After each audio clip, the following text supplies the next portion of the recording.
સાગબારા જંગલ જમીન ખેડાણ માટેના ધરણા પ્રદર્શન 10 દિવસ પછી પણ ખેડૂતોનો પ્રશ્ન યથાવત। સાગબારા જંગલ જમીન ખેડાણ માટેના ધરણા પ્રદર્શનમાં 10મો દિવસ પણ ખેડૂતોનો પ્રશ્ન યથાવત રહ્યો છે।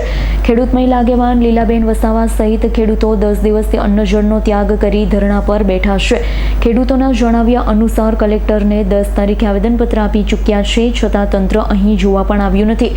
દુઃખની વાત એ છે કે કોઈ આરોગ્યની મેડિકલની ટીમ કે કોઈ તંત્રના અધિકારી અહીં જોવા કે મેડિકલ તપાસમાં પણ આવ્યું નથી। અન્નજળનો ત્યાગ કરનાર લીલાબેનની ખબર લેવા પણ કોઈ આરોગ્ય વિભાગ ફરક્યું પણ નથી। અમારા ઢોર ખુલ્લામાં વરસાદમાં બાંધેલા છે, એ રાત્રે ચિત્તા દેખાય છે, વીછી નીકળે છે, તેથી ખેડૂતોમાં ભયનો માહોલ છે। અહીં મચ્છરો ખૂબ જ છે, તેથી ઢોર અને ખેડૂતો પણ બીમાર પડી રહ્યા છે। ઢોર ડોક્ટરની પણ કોઈ વ્યવસ્થા નથી। આરોગ્ય વિભાગની ટીમ ટ્રીટમેન્ટ માટે દેખાતી નથી। માનવતા મરી પરવાડી છે।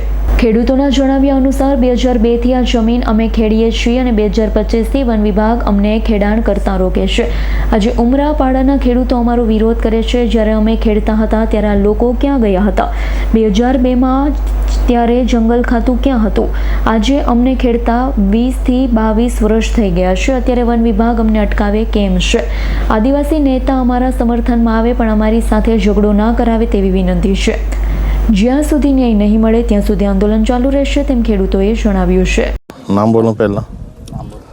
મારું નામ બહાદુરભાઈ વસાવા અને મેં એક નિવૃત્ત આર્મીમેન છું ને ખોપીનો જ છું। અમે 9 દિવસ થઈ ગયા, આમાં ધરણાનો પ્રોગ્રામ જારી છે। વરસાદ, જંગલ, પાણી કશું નહીં। અને અમારા માટે અમારા લીલાબેન જે ખેડૂત આગેવાન છે 9 દિવસ સુધી ધરણા પર બેઠેલા છે અને ઉપવાસ પર બેઠેલા છે અને કલેક્ટરશ્રીને આવેદનપત્ર આપ્યું છે, છતાં પણ અહીંયા કોઈ સરકારી તંત્ર કે કોઈ આરોગ્યના ડૉક્ટર કે કોઈ સરકારી કર્મચારી કે મામલતદાર કે કલેક્ટર કે પોલીસ આજ સુધી લીલાબેનની ખબર લેવા માટે આવી નથી। અને બીજું કે અમારા ઢોર એ બી ખુલ્લામાં વરસાદમાં બાંધીએ છીએ। અહીંયા ચિત્તાઓ રાતે દેખાય છે અને મચ્છરના લીધે અહીંયા ઢોરો બી બીમાર થાય એવી પોઝિશન છે, તો પણ ઢોર ડૉક્ટર કે કોઈ અહીંયા એવું નથી। અમે કલેક્ટરને 10 તારીખે આવેદનપત્ર આપ્યું, છતાં એમની અમને જાણકારી લેવામાં આવી નથી।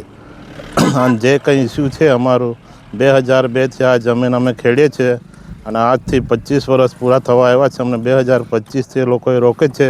આજ સુધી ઉમરપાડાના જે ખેડૂતો અમારો વિરોધ કરે છે, જ્યારે અમે પહેલેથી ખેડતા હતા ત્યારે એ લોકો કાં ગયેલા? અને જે જંગલ ખાતું છે ત્યારે 2002માં એ લોકો ક્યાં હતા? અને અત્યારે અમારા 20-22 વર્ષ થઈ ગયા ખેડતા, તો અત્યારે કેમ અટકાવે છે અમે? ને અમે આદિવાસી થઈને આદિવાસીનો ઝઘડો કરવાનો જે નેતા કરે છે એ ખુલ્લો પડવું જોઈએ। અમારા આદિવાસી નેતા જે કંઈ હોય તે અમારા સમર્થનમાં આવવું જોઈએ। જેટલો હક એ લોકોનો છે એટલો અમારો હક છે।